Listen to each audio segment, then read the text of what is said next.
एगो गीत बा अपन भाई लोग के कहे पे आप लोग के सामने रख रहे हैं।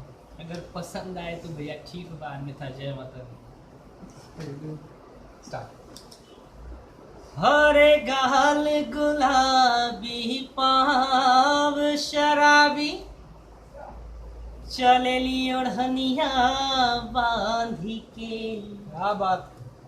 नया नया बहाया बुन जवानी, बहड़ी के करामान के।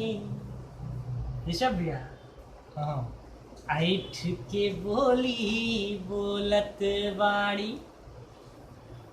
केहू के झरिया दिहली और इज्जत माटी कर ले बाड़ी। जोर नाइन का शान के,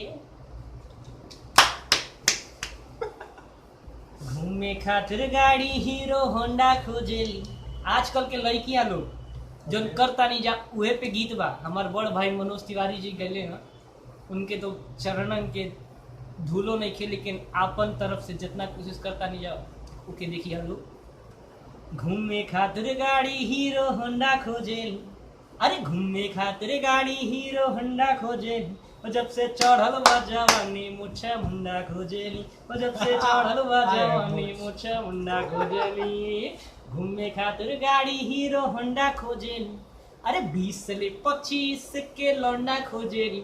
जब से चढ़ल बा जवानी मुछ मुंडा खोजेली, मतलब हम लोग जब कोई से जानते हैं चढ़ल हमारे बा पीछे। जवानी मुछा मुंडा खोजेली, और जब से चढ़ल बा जवानी मुछा मुंडा खोजेली।